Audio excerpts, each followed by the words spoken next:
सतगुरुदेव की जय। बंदी छोड़ कबीर परमेश्वर जी की जय। बंदी छोड़ गरीबदास जी महाराज जी की जय। स्वामी रामदेवानंद जी गुरु महाराज जी की जय।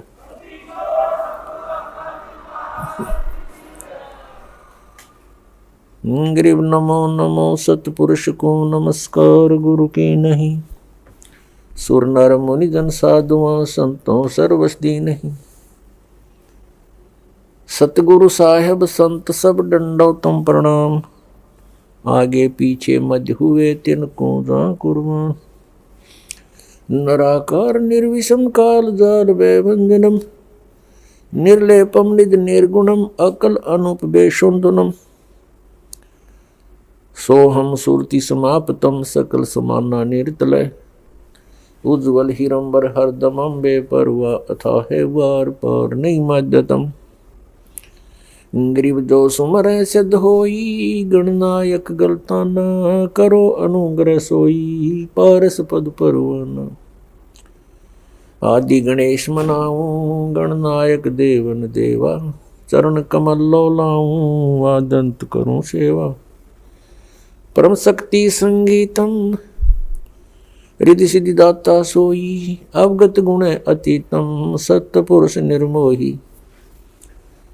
जगदम्बा जगदीशम मंगल रूप मुरारी। तन मन अर्पों शीसम भक्ति मुक्ति भंडारी। सुर नर मुनि जन ध्यान ब्रह्मा विष्णु महेशा। शेष सहस मुख गावे पूज्य आदि गणेशा। इंद्र कुबेर सरीखा वरुण धर्म राय धावे। समृत जीवन जी का मन इच्छा फल पावे। 33 कोटि आधारा धावे 88। उतरे बहुजल पारा कट है यम की फांसी। 33 कोटि आधारा धावे 88। उतरे बहुजल पारा कट है यम की फांसी। कर जोरूं विनती करूं दोनों चरण पर शीश। गुरु जी राम देवानंद जी महाराज ने दियो नाम बख्शीश। कोटि कोटि सिजदा करूं कोटि कोटि प्रणाम। चरण कमल में राखियो मैं बांदी जाम गुलाम। कुत्ता हूँ गुरुदेव का रामपाल दास का नाम। गले प्रेम की जेवड़ी जांखें चोवा जाऊं। तो करो तो बावड़ू। दूर दूर करो तो जाऊं। जो राखो तो ही रहूं। जो देवो सुख। परमपिता परमात्मा पूर्ण ब्रह्म सर्व सृष्टि रचनहार कबीर परमेश्वर जी की असीम कृपा से आप प्यारी आत्माएं ये सत्संग सुन रहे हैं। सत्संग के अंदर आने से प्राणी को यह ज्ञान होता है कि हम कौन हैं, कहां से आए हैं। ये जन्म और मृत्यु का विधान ये किस कारण से बना हुआ है। हम प्रत्येक प्राणी इस बात से दुखी हैं कि मृत्यु हो जाती है। रोग और कष्ट शरीर पर आते हैं और हम इन्हीं के भय से, इन्हीं के बचाव में आजीवन लगे रहते हैं और मृत्यु भी होकर रहती है और कष्ट भी आ ही जाते हैं। जब तक हम सत्संग नहीं सुनते तब तक हम उसी व्यवस्था को अंतिम मान चुके होते हैं कि यहाँ ऐसा ही होता है और ये सबके साथ हो रहा है, ये तो होगा ही होगा। बस इसी आधार से हम फिर आगे सोचना बंद कर देते हैं। जब हम सत्संग के अंदर आते हैं तो ये पुनर्विचार होना प्रारंभ होता है कि हम कौन हैं, हम क्यों मर रहे हैं और किस कारण से हम यहाँ यातनाएं सह रहे हैं। कोई भी प्राणी सुखी नहीं और सभी को कोई ना कोई परेशानी बनी ही रहती है। तो ये ज्ञान सत्संग से होता है, और सत्संग जो यथार्थ ज्ञान होता है उसको कहते हैं सत्य माने सच्चा, संग माने जहां सत्य के आधार से ही सारी कार्य क्रियाएं हों, वचन हो, उसको सत्संग कहते हैं।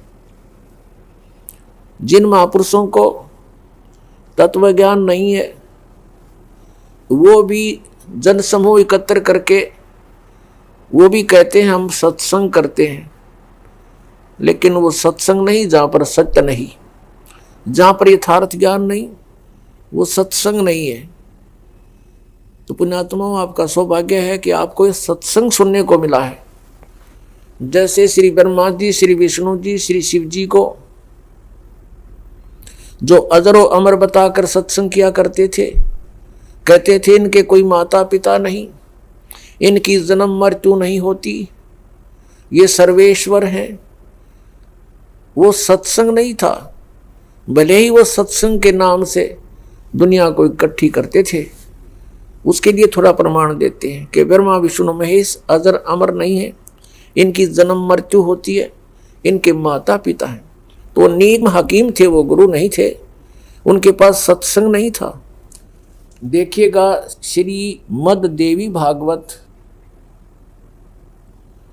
गीता प्रेस गोरखपुर से प्रकाशित है। इसके संपादक हैं हनुमान प्रसाद पोदार, चिमन लाल गोस्वामी। प्रकाशक एवं मुद्रक हैं गीता प्रेस गोरखपुर, गोविंद भवन कार्यालय कोलकाता का संस्थान। इसके 123 पृष्ठ पर सारा कंसेप्ट क्लियर हो जाता है। ये देखिएगा, तीसरा स्कंद, ये लिखा तुम शुद्ध स्वरूपा हो। भगवान विष्णु अपनी माता दुर्गा की महिमा कह रहे हैं, तुम शुद्ध स्वरूपा हो, यह सारा संसार तुम्हीं से उद्भासित हो रहा है। मैं ब्रह्मा और शंकर हम सभी तुम्हारी कृपा से विद्यमान हैं। हमारा आविर्भाव माने जन्म और तिरोभाव माने मृत्यु हुआ करता है। हमारा जन्म और मृत्यु होता है, केवल तुम ही नित्य हो, जगत जननी हो, प्रकृति और सनातनी देवी हो। स्पष्ट हो गया, ब्रह्मा विष्णु महेश का जन्म मृत्यु होता है, यह अविनाशी नहीं है। और दुर्गा को प्रकृति भी कहते हैं, ये भी याद रखना। भगवान शंकर बोले, देवी यदि महाभाग विष्णु तुम्ही से प्रकट हुए हैं तो उनके बाद उत्पन्न होने वाले ब्रह्मा भी तुम्हारे बालक हुए, फिर मैं तमोगुणी लीला करने वाला शंकर क्या तुम्हारी संतान नहीं हुआ? अर्थात मुझे भी उत्पन्न करने वाली तुम ही हो शिवे, संपूर्ण संसार की सृष्टि करने में तुम बड़ी चतुर हो।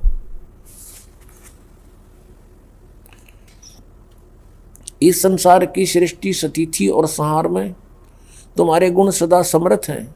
उन्हीं तीनों गुणों से उत्पन्न हम ब्रह्मा विष्णु एवं शंकर नियमानुसार कार्य में तत्पर रहते हैं। हमारे सदग्रंथ बता रहे हैं कि ब्रह्मा विष्णु महेश जी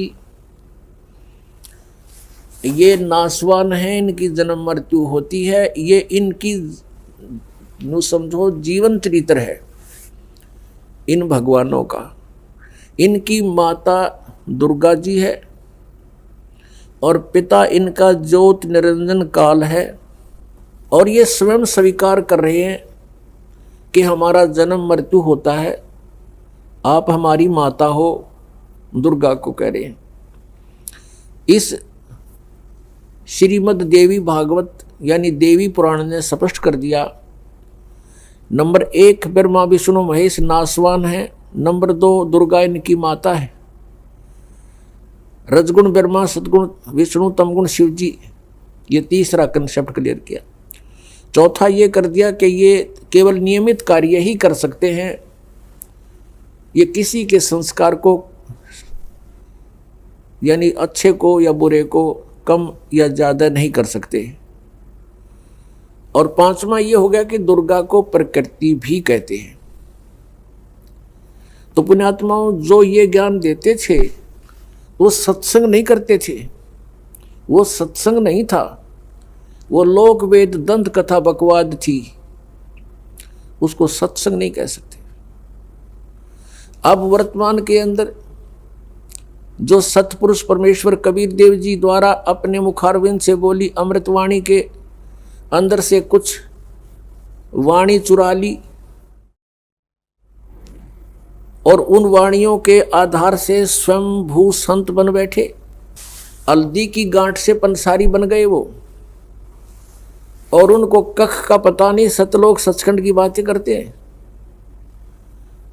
ये कौन से पंथ हैं? राधा स्वामी पंथ।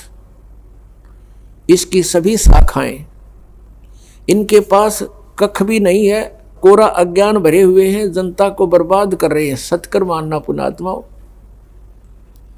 दास का उद्देश्य है कि सच्चाई को जनसाधारण के रूबरू करूं ताकि इन अज्ञानियों से पीछा छूटे जिन्होंने जीवन अपना भी नाश कर लिया और आपके लिए भी उबाधक बने हुए हैं। इनमें कौन कौन आते हैं? जैसे श्री शिवदयाल जी से आगरा में राधा स्वामी पंथ चला, ये खुद बताते हैं। और शिवदयाल जी से एक शाखा निकली ब्यास, वहां श्री जयमल सिंह जी उनके शिष्य हुए हैं। और उनकी मृत्यु यानी शिवदयाल जी की मृत्यु के 11 वर्ष बाद आप पे नाम देने लगे, स्वयंभू गुरु बन गए, जबकि उनको कोई आदेश नाम देने का नहीं था और श्री शिवदयाल जी का कोई गुरु नहीं था।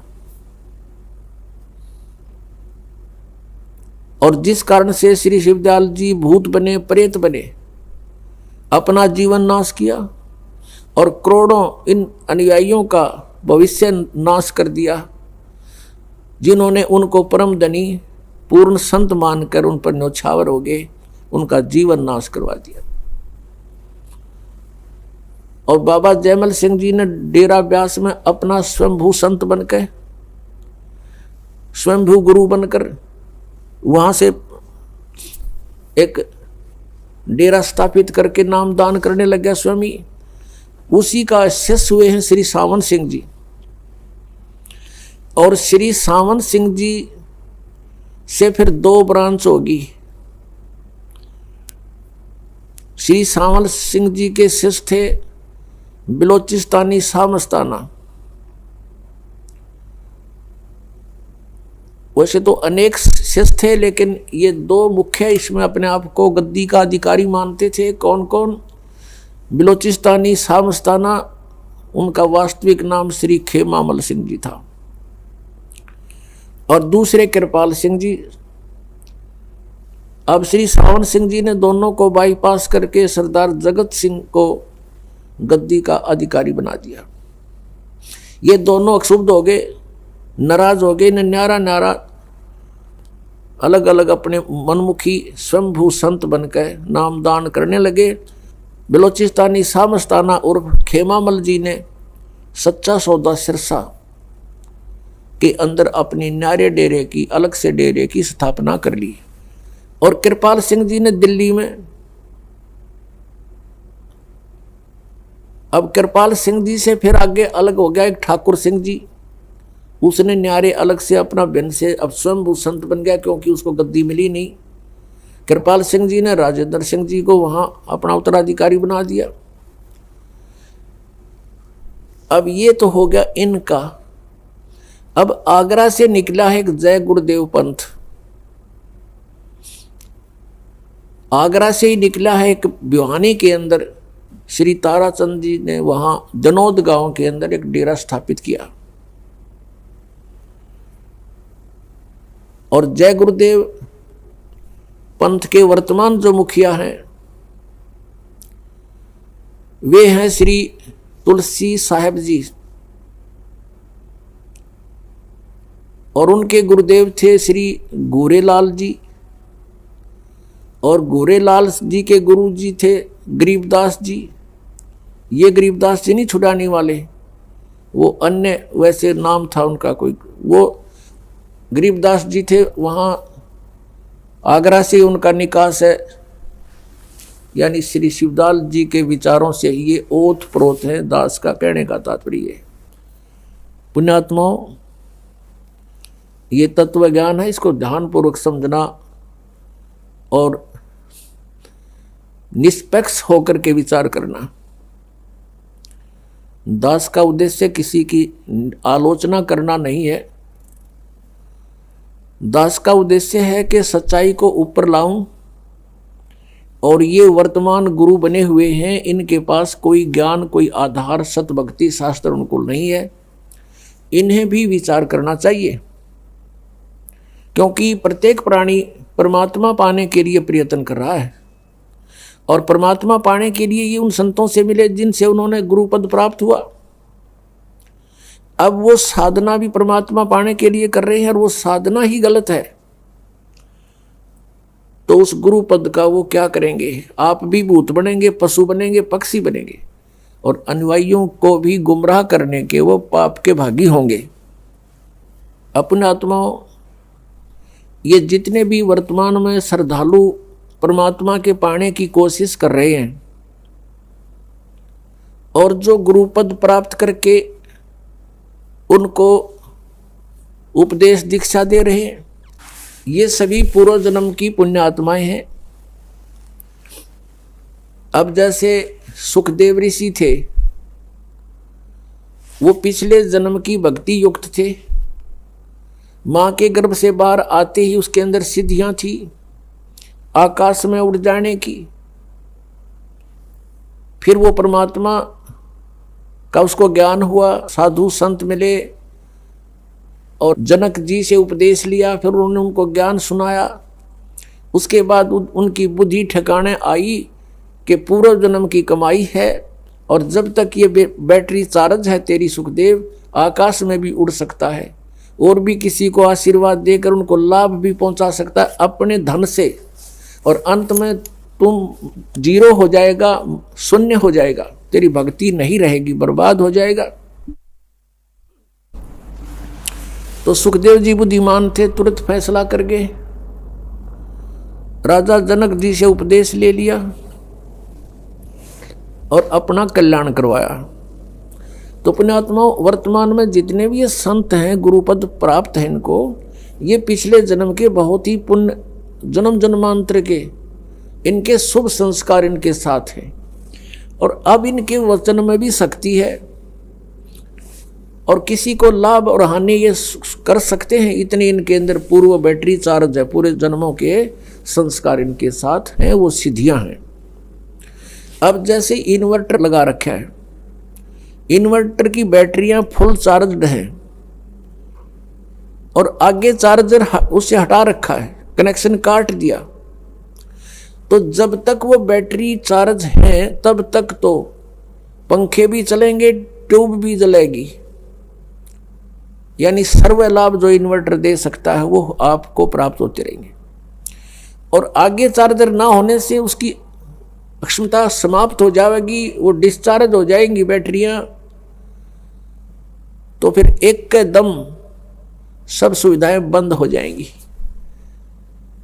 कारण क्या था कि उसको फिर से कनेक्ट करना था बिजली से चार्जर लगा करके, तो वो आगे काम करती रहती।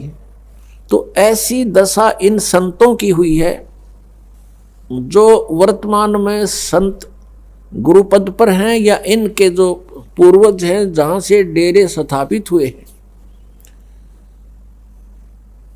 ये पूर्व जन्म की पुण्यात्माएं थी। और जिस समय इन्होंने ये डेरे स्थापित किए, उपदेश देने लगे, श्रद्धालु बहुत ही परमात्मा को चाहने वाले थे, शिक्षा थी नहीं, तो ये सोचा करते थे ये जो ज्ञान दे रहे हैं महापुरुष हैं, इन्होंने परमात्मा पाया है, ऐसी ऐसी बातें बना रहे हैं। तो एक वक्ता और पूर्व जन्म की जिसकी भक्ति साथ है, उसके वचन में भी पावर होती है, उसकी बोलने की शैली भी अन्य प्राणियों से कुछ श्रेष्ठ होती है, जिस कारण से श्रद्धालु उन पर आसक्त हो जाते हैं और निसंशय होकर के उनके वचनों को अंतिम और सत्य मान लेते हैं। पुण्यात्माओं, ये काल का जाल है। इस राधा स्वामी पंथ या और भी जितने पंथ हैं, धन धन सतगुरु सच्चा सौदा पंथ, ये है तो शिवदयाल जी वाले ही विचारों पर आधारित, पर नाम ने अलग से रख लिया बोतल में। बोतल में पदार्थ वही है, मेघ नारा लिख लिया, इतना शांत है। अपने आत्माओं, श्री शिवदयाल जी को कोई ज्ञान नहीं था, कबीर परमेश्वर जी का ज्ञान चुरा के और ये स्वयंभू संत बन गए। इनका कोई गुरु नहीं था। श्री शिवदयाल जी का आगरा पन्नी गली के अंदर ये रहते थे। इनके घर पर श्री तुलसी साहेब जी हाथरस वाले एक संत थे, वो भी स्वयंभू संत थे, और उन्होंने भी कबीर परमेश्वर की वाणी को पढ़ा था। कबीर परमात्मा की वाणी को पढ़कर उससे अपना अनुभव साथ में मिक्स करके अपनी पुस्तक, अपने सतर के ज्ञान की पुस्तक बना दी उसने, घट रामायण। उसने पूर्ण रूप से परमात्मा को निराकार सिद्ध किया है, और परमात्मा का प्रकाश ही प्रकाश है। सचखंड के अंदर परमात्मा है नहीं, वहाँ आत्मा जाकर के ऐसे लीन हो जाती जैसे बूंद समुद्र में, और यही ज्ञान इस राधा स्वामी पंथ वालों के पास है। तो उसने एक और कंसेप्ट क्लियर कर रखा है घट रामायण भाग 1 में 27 पृष्ठ पे श्री तुलसीदास हाथरस वाले ने, कि 500 नाम काल के जानो, जो 500 नाम इस राधा स्वामी पंथ में प्रदान किए जाते हैं श्रद्धालुओं को, श्री तुलसीदास हाथरस वाले ने कहा है ये 500 नाम काल के हैं। और फिर इनसे हटकर बताया है कि 2 मंत्र और हैं, एक सतनाम है, एक आदि नाम है। सतनाम के बारे में वो परिचित नहीं था खुद भी श्री तुलसीदास हाथरस जी वाले, कि वो 2 अक्षर का होता, वो 2 अक्षर से परिचित नहीं था। उसने सतनाम को सतनाम ही बता दिया। और आदि नाम से भी परिचित नहीं था तुलसीदास हाथरस वाले। तो श्री शिवदयाल जी ने वही ज्ञान वहां से सुनाया, और फिर अपना हठ योग करके कई वर्षों तक, 15-16 वर्षों तक कोठे में कोठा, यानी बंद कमरे के पीछे कमरा, उसमें बैठ के हठ योग किया। उसको ये कहते हैं, इसको सुरत शब्द अभ्यास किया। इनकी बुद्धि देखो। और ये शब्द किसको मानते हैं? अंदर जो आ रही है आवाज, धुन, उस पर ध्यान रखना, उस पर सुरत लगा के रखना, ये सुरत शब्द अभ्यास कहते हैं। ये सुरत शब्द अभ्यास ये नहीं है। सुरत शब्द अभ्यास ये है जो गुरुजी ने मंत्र दिया, उसका जाप करते समय उस पर सुरत रखा, मैं क्या बोल रहा हूं, क्या जाप कर रहा हूं, इसकी प्रैक्टिस करना, ये सुरत शब्द अभ्यास है। और ये हठ योग को सुरत शब्द अभ्यास बताते हैं। ये किसी भी संत मत में नहीं किया किसी ने। किसी भी महापुरुष का उदाहरण देख लो आप।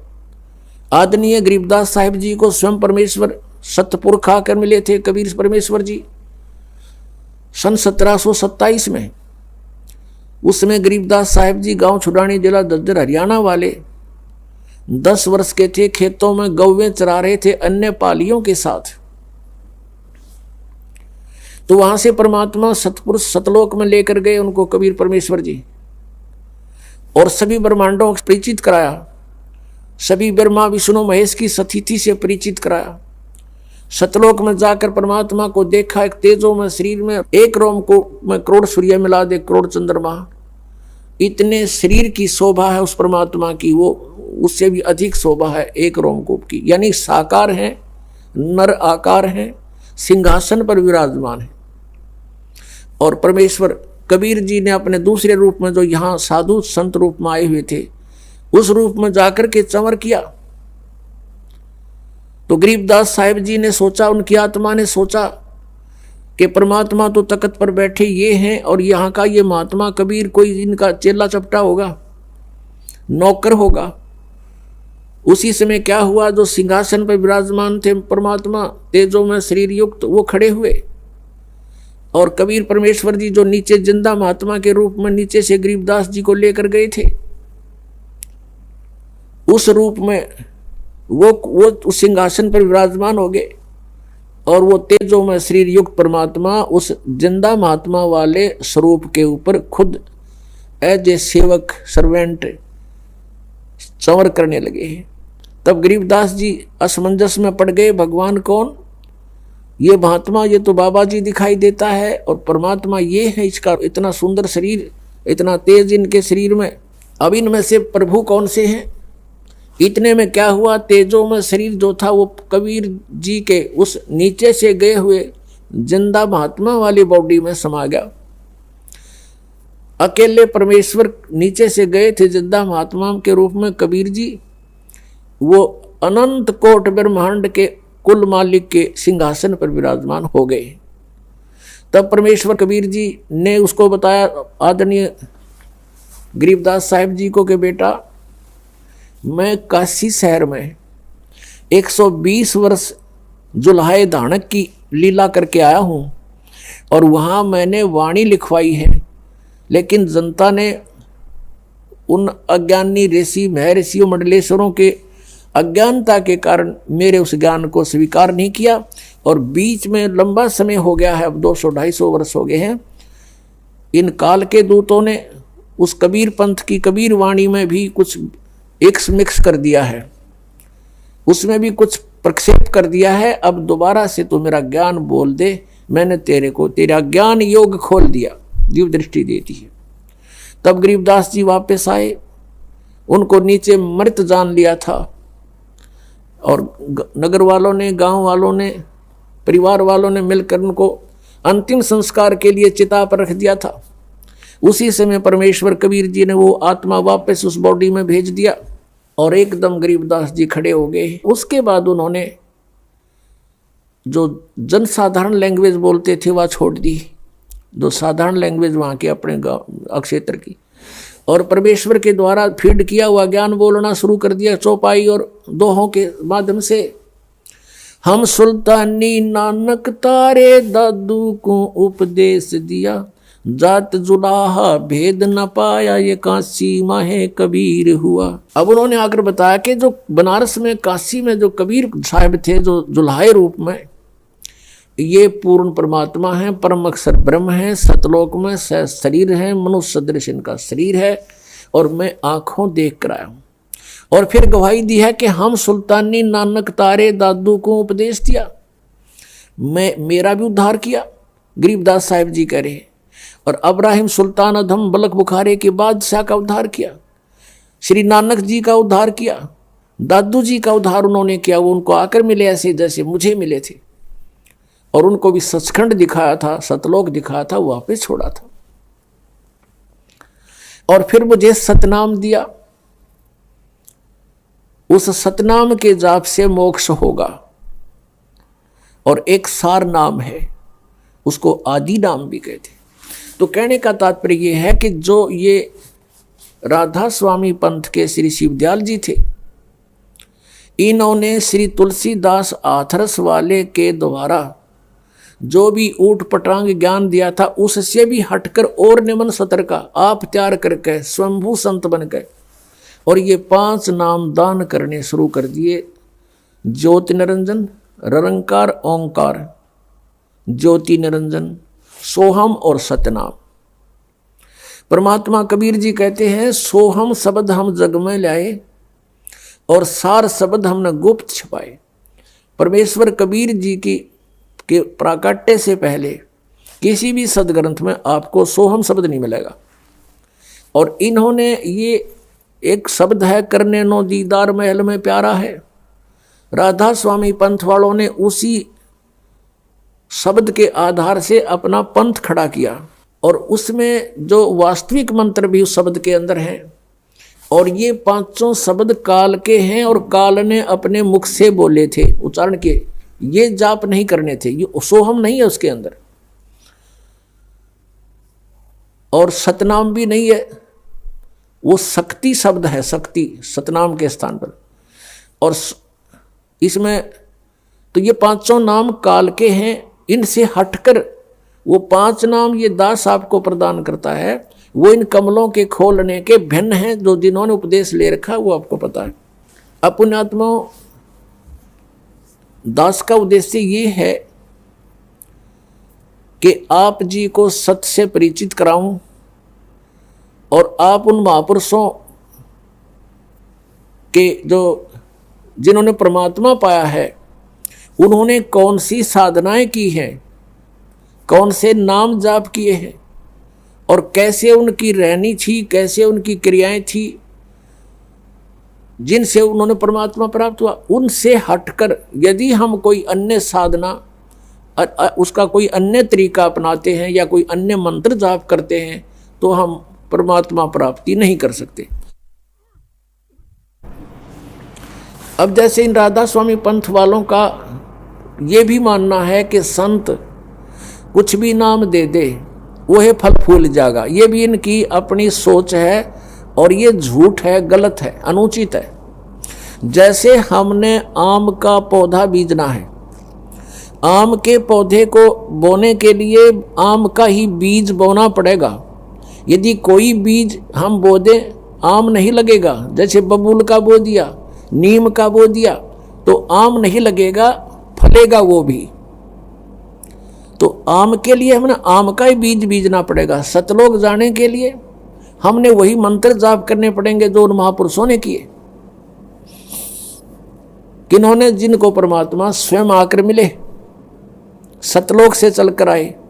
उनको कौन कौन है उनमें से वो अच्छी आत्माएं, पुण्यात्माएं, जिसके विषय में ऋग्वेद मंडल नंबर 9 और सूक्त नंबर 86 मंत्र 26-27, ऋग्वेद मंडल नंबर 9 सूक्त 82 मंत्र 1, 2, 3, ऋग्वेद मंडल नंबर 9 सूक्त 96 यानी 96 मंत्र 16 से 20 तक, ऋग्वेद मंडल नंबर 9 सूक्त 1 मंत्र 8 और 9 में, ऋग्वेद मंडल नंबर 9 सूक्त 20 मंत्र 1 में, और भी अनेक स्थानों पर ऋग्वेद मंडल नंबर 9 सूक्त 94 मंत्र 1 में, 94 के 1 में, इसमें स्पष्ट किया है कि वो परमात्मा सतलोक में रहता है, ऊपर तीसरे मुक्ति धाम में, और सतलोक से गमन करके चल कर आता है। सह शरीर है, मनुष्य दृश्य, उसका नाम कबीर है, कबीर देव है।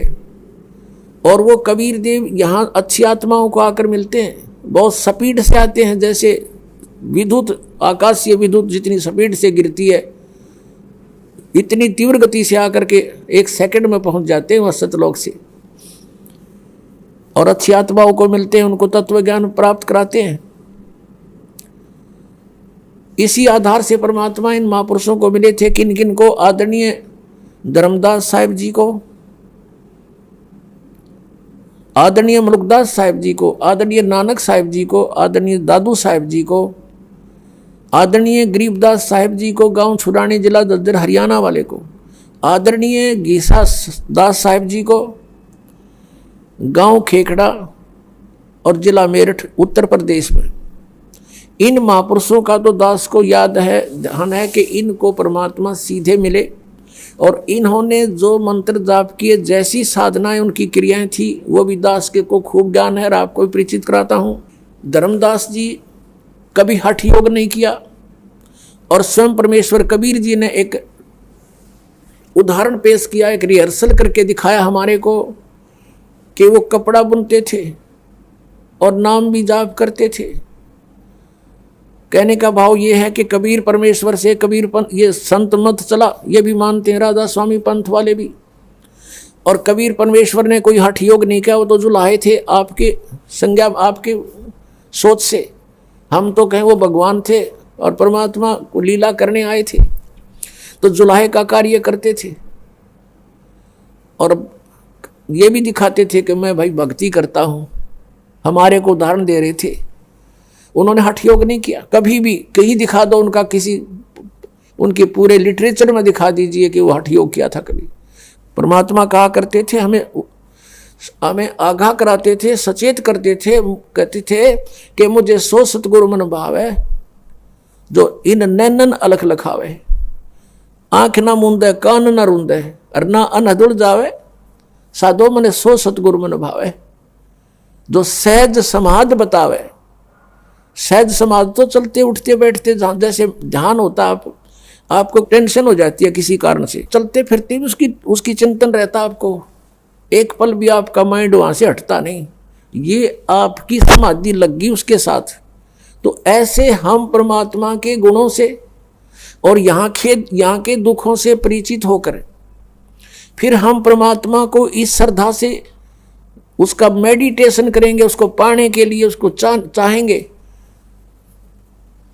जो पति भरता पति से राती, आन पुरुष नहीं भावे, बस सुरत प्रीतम ऐसे ध्यान लगावे। कहते हैं जैसे पति भरता लड़की अपने पीहर चली जाती है ससुराल से, तो वो कहती है वहां सारा काम करती है घर वालों का और किसी को महसूस नहीं होने देती, लेकिन उसका एक पल भी अपने पति से ध्यान हटता नहीं। दिस इज द सहज समाधि, सिंपल मेडिटेशन। ये सिंपल मेडिटेशन को सहज समाधि कहते हैं। ये संतों की थी, ये हठ योग, कान बंद करो, इन संताएं गोडे कंडे में हो गए, ठाए अंडे, फिर इनको इन्हें बर्बाद कर दिया अपने जीवन। जैसे धर्मदास साहिब जी भी ऐसे ही अपना कार्य करते थे। वो सेठ थे, बिजनेसमैन थे, कभी हठ योग नहीं किया। आदरणीय मुल्कदास साहिब जी भी किसान थे, अरोड़ा खत्री जाति से थे, उन्होंने भी हठ योग नहीं किया, अपना किसान का कार्य करते थे। दादू साहिब जी, आदरणीय दादू साहिब जी तेली का काम करते थे, कोल्हू चलाते थे, तेल निकाला करते थे।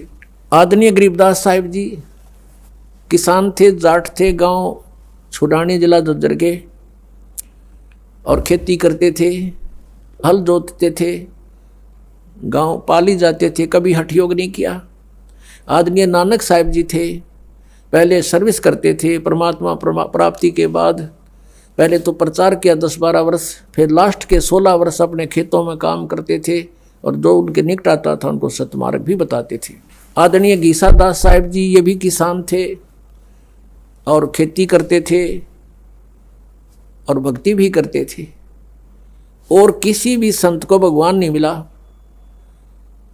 क्योंकि सभी ने परमात्मा निराकार बताया, जबकि परमात्मा साकार नर आकार मनुष्य दृश्य है।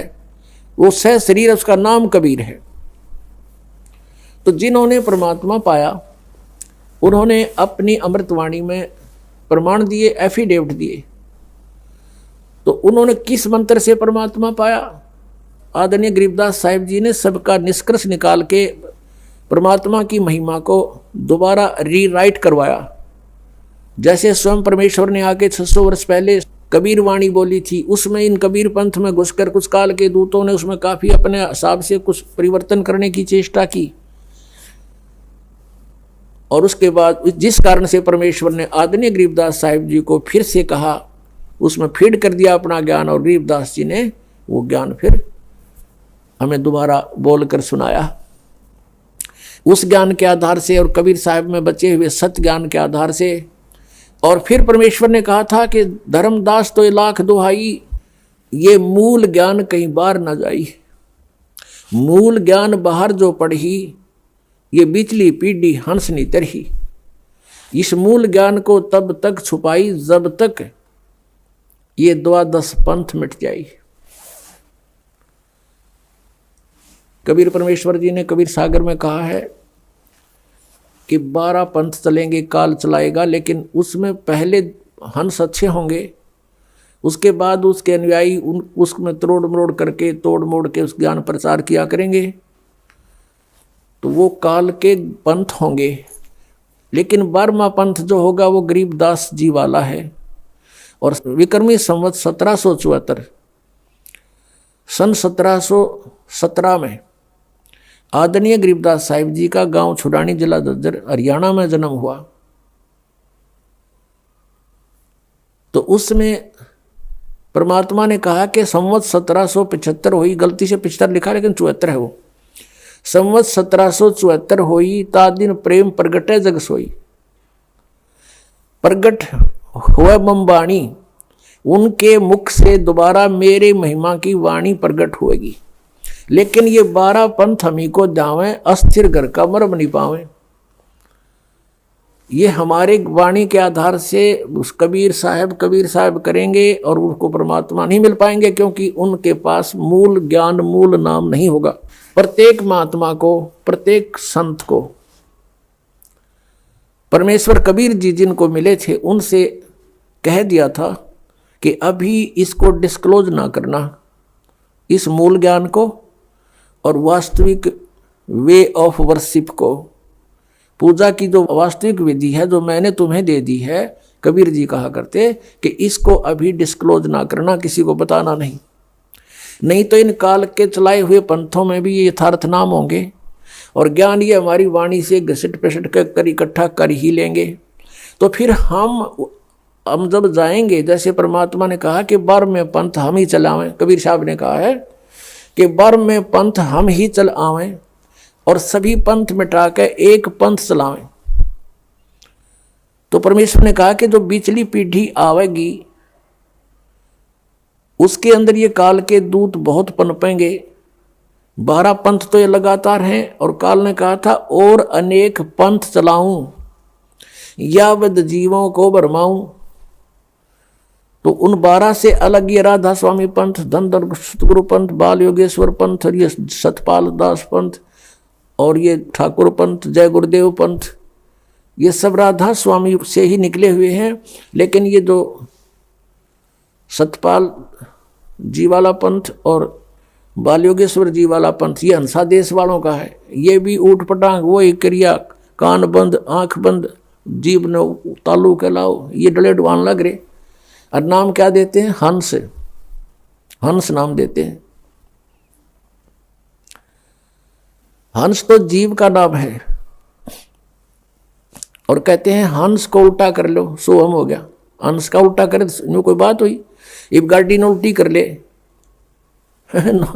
उल्टी घेर ले सड़क के ऊपर और फिर कह दे वो के गाड़ी हो गया, ये कोई बात हुई इनकी? जिसे टूटी फूटी ले रहे थे वह भी उलट कर ली। तो कहने का भाव है इनने अपने मनमुखी मंत्र लोक वेद जनता में ठोक दिया और सबकी दुर्गति हो रही है। उन संतों की भी दुर्गति हो रही है जो इस पंथ के प्रवर्तक थे। अब कारण क्या था कि उनके पास तत्व ज्ञान नहीं था। तो कौन से मंत्र का जाप किया उन महापुरुषों ने जिनको मोक्ष प्राप्त हुआ? सतनाम का। और सतनाम है 2 अक्षर का,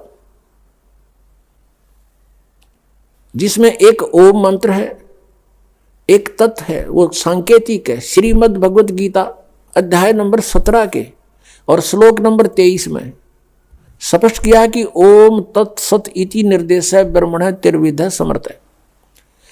ओम और तत् जो सांकेतिक शब्द है, तत् ये दास बता सकता है इस पृथ्वी पर और किसी के पास नहीं है।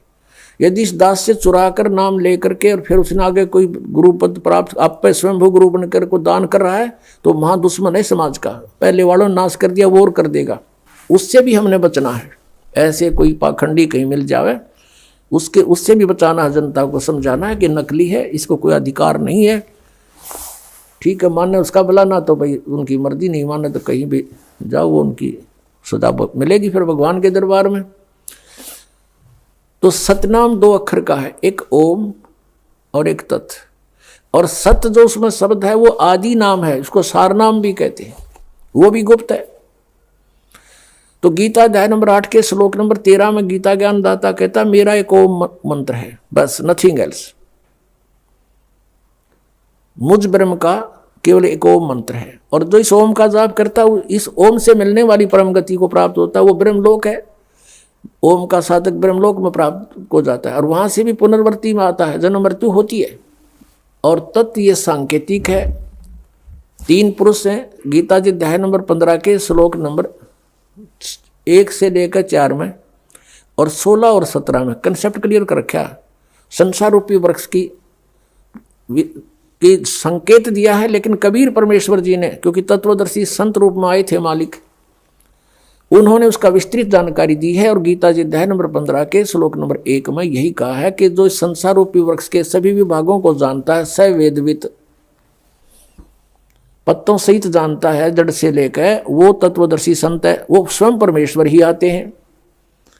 वो चौथे अध्याय के 32वें श्लोक में वो भी स्पष्ट किया है कि ब्रह्मणे मुखे सच्चिदानंद घन ब्रह्म के द्वारा अपने मुख से बोली हुई वाणी में यज्ञों यानी धार्मिक अनुष्ठानों की जानकारी विस्तार से कही गई है। चौथे अध्याय के 34वें श्लोक में कहा कि उस तत्व ज्ञान को तत्वदर्शी संत ही जानते हैं, उनसे पूछो। अब एक तो परमात्मा स्वयं आकर बोल कर गए तत्वदर्शी संत के रूप में, वह तो ब्रह्मण मुखे होगी, परमात्मा की बोली हुई वाणी, कबीर वाणी। और फिर उस वाणी को कोई समझेगा, वो तत्वदर्शी संत है। तो आज तक कबीर परमेश्वर की वाणी को कोई नहीं समझ सका।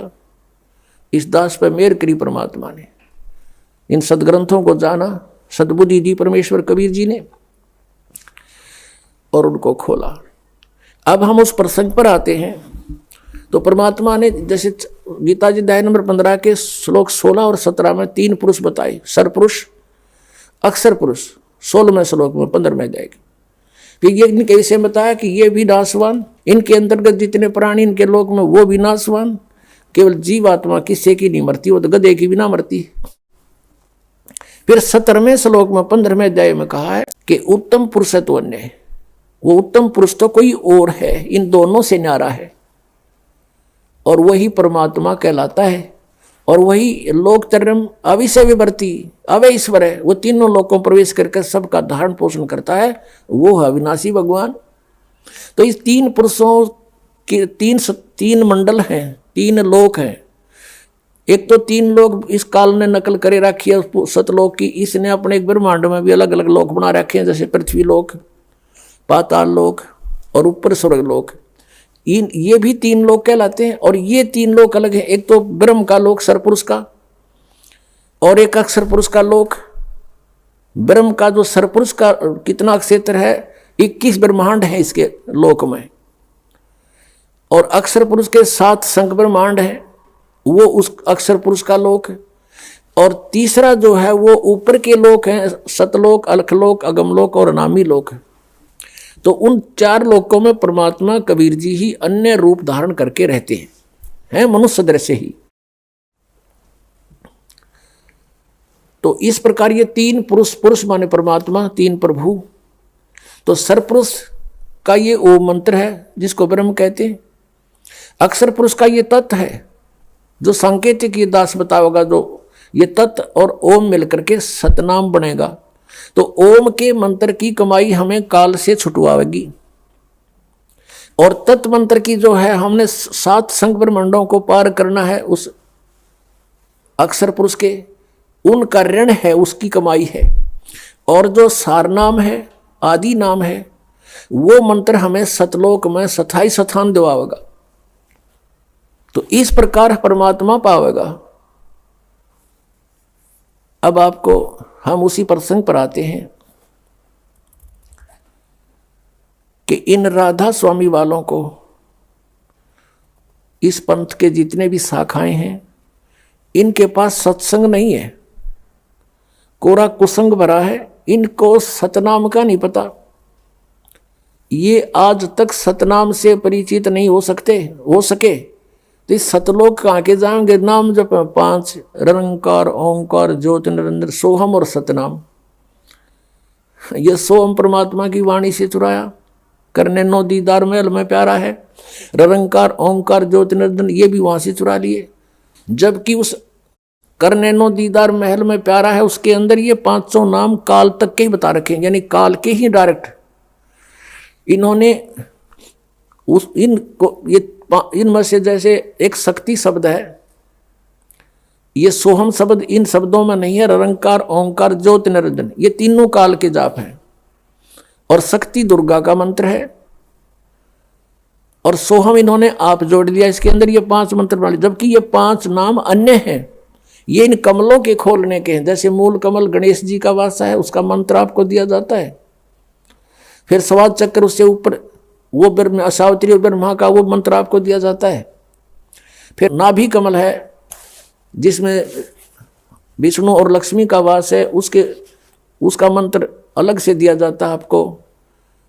और हृदय कमल जो दोनों सतनों के बीच में जो ये स्थान यहाँ पर आता है, रीढ़ की हड्डी के अंदर की तरफ पीछे बैकबोन पर, तो वहाँ एक हृदय कमल है जिसमें उसमें शिव और पार्वती का निवास है, उसका मंत्र आपको दिया जाता है। कंठ कमल में दुर्गा है, इसका यहाँ पीछे इसका मंत्र आपको दिया जाता है। तो ये 5 मंत्र इन प्रधानों के हैं। वो ये मंत्र नहीं है निरंकार, ओंकार, ज्योति, निरंजन, ये भी इन्होंने गलत सेलेक्ट कर लिए। और ये 5 नंबर मोक्षदायक नहीं है, ये तो प्रारंभिक फर्स्ट एड समझ लो, ये तो फर्स्ट एड है। इसके बाद ट्रीटमेंट शुरू होता है सतनाम से और आदि नाम से। ये नाम भी कंपलसरी है, लेकिन ये कंप्लीट नहीं है। 500 नाम इन 500 को देते थे पहले परमात्मा, रंकार ओंकार ये नहीं है वो। और ये सतनाम केवल कुछ एक भक्तों पुण्यात्माओं को दिया जो दृढ़ भक्त थे, अगर डिस्क्लोज नहीं करेंगे। उनको मना कर दिया था कभी इसको डिस्क्लोज ना करना। निदा बिचली पीढ़ी फिर हंस नहीं हमें पहचान पाओगे, ये नकली भी वो नाम देते पाओगे, अधिकारी ये होंगे ही नहीं हैं, और जीवों को फिर काल के मुख में डाल देंगे। तो इस प्रकार परमात्मा ने उनको ये मंत्र दिया था, स्वयं जाप कीजिए, किसी को डिस्क्लोज मत करिए। और पहले ये 5 नाम दिए थे, जो दास आपको 7 देता है, 5 दिए थे बीच बीच के, ताकि इनको कुछ चार्जिंग होती रहे इन पुण्यात्माओं की, और ये दोबारा मनुष्य जन्म प्राप्त करते रहे। इस मंत्र से मोक्ष नहीं हो सकता इन 5 नामों से, जब तक ये और सारे कंप्लीट नहीं मिलेंगे। तो परमात्मा ने दया बख्शी थी कि ये किसी प्रकार ये पुण्यात्मा बिचली पीढ़ी तक चले जा। उस 5 मंत्र, प्रथम जो मंत्र आपको दिया जाता है, उसके जाप से आपके मनुष्य जन्म होते हुए आ रहे थे। इसलिए तो आपको आज भी भगवान की चाह है, नहीं तो ऐसे भी व्यक्ति हैं जो सोचते भी नहीं परमात्मा की ओर, और आप बचपन से ही कोई ना कोई आड़ लेकर भगवान की लगे हुए हो। आप वो पुण्यात्मा हो जो परमात्मा के साथ सन 1398 से लेकर 1518 तक 120 वर्ष के दौरान आप कभी ना कभी उनसे टच में आए हो। उस समय परमेश्वर कबीर जी के 64 लाख शिष्य हुए थे। 64 लाख। आज तो हर मीडिया का साधन है प्रत्येक प्राणी के पास, कोई 4 बातें जानता है मीडिया के माध्यम से, वो भी संत पर प्रसिद्ध हो जाता है। आज से 600 वर्ष पहले पूरे भारतवर्ष की मेरे ख्याल 4 करोड़ आबादी नहीं होगी, जिसमें पश्चिमी पाकिस्तान, पूर्वी पाकिस्तान, बलूचिस्तान, अफगानिस्तान और इराक, ईरान, गजनी तक ये सारा भारत ही था, और कुल मिलाकर 5 करोड़ आबादी नहीं थी। और उस समय परमेश्वर कबीर जी के 64 लाख शिष्य थे। उनमें से आप ही हो जो कोई राधा स्वामी का फंस गया, कोई जय गुरुदेव का फंस गया, कोई धन धन सतगुरु का फंस गया, कोई वैसे अपनी परंपराएं साधनाएं करके मस्त है, कोई हंसा देश वाला का फंस रहा है, और बाकी कोई बचे कुछ इनके या सारा मरने बांध रखी है गांठ सबकी। और ये सुधांशु जी जैसे, इनको कह का पता नहीं, शिव जी को मृत्युंजय बताता है शिव सुधांशु जी, और नाम देता ओम तत्सत ओम तत्सत। इन तत्व और सत का पता नहीं, सीधा ढूंढा ठारे हैं। तो पुण्यात्माओं, दास का उद्देश्य है कि जब तक इनके ज्ञान और नाम साधना को आपके रूबरू ना करूंगा, तब तक आप सच्चाई से परिचित कैसे होगे। और जिन महापुरुषों ने मंत्र जाप करे वो भी आपको बताऊंगा कौन कौन से किए। यही सतनाम जो 2 अक्षर का आपको दिया जाता है, ये गुरु नानक देव जी ने जाप किया, यही मलुकदास साहिब जी ने जाप किया।